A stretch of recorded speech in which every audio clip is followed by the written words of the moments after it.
কবে দেশে আসবেন বিএনপির ভারপ্রাপ্ত চেয়ারম্যান তারেক রহমান তা নিয়ে চলছে জল্পনা কল্পনা।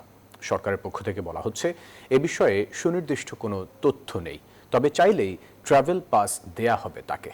স্টেটাস অনুযায়ী নিরাপত্তা পাবেন তারেক রহমান, রয়েছে তার যাবতীয় বিশেষ প্রস্তুতি।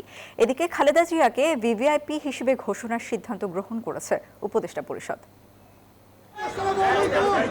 দেশের রাজনীতি এখন বিএনপি চেয়ারপারসন বেগম খালেদা জিয়ার সুস্থতা এবং ভারপ্রাপ্ত চেয়ারম্যান তারেক রহমানের দেশে ফেরার আলোচনায় আটকে।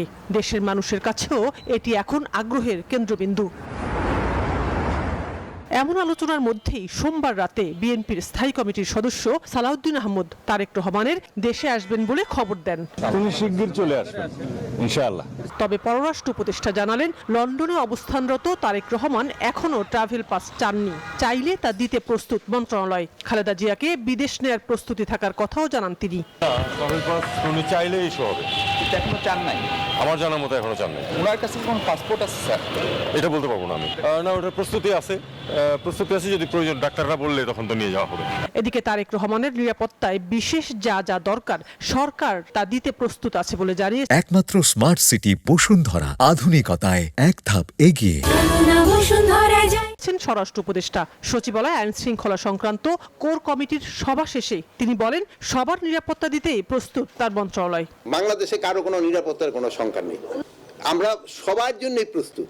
স্বরাষ্ট্র মন্ত্রণালয় সবার জন্য প্রস্তুত আছে এবং স্পেশালি যাদের জন্য দরকার তাদের জন্য স্পেশাল যেটা দেওয়ার দরকার ওইটার জন্য আমরা প্রস্তুত। এখন এলো কি সবার একটা স্ট্যাটাস তো থাকে, ওইরকম একটা।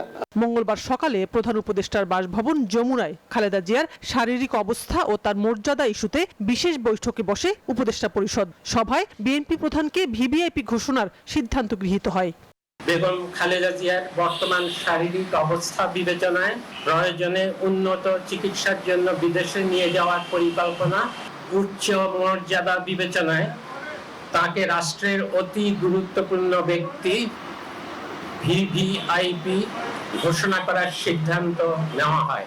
এই সিদ্ধান্ত অবিলম্বে কার্যকরের জন্য সংশ্লিষ্ট সকল সংস্থাকে নির্দেশনা প্রদান করা হয়। উপদেষ্টা পরিষদের বৈঠকে খালেদা জিয়ার আশু রোগ মুক্তি কামনা করে প্রার্থনা করা হয়। শানাজি ইয়াসমিন, নিউজ 24, ঢাকা।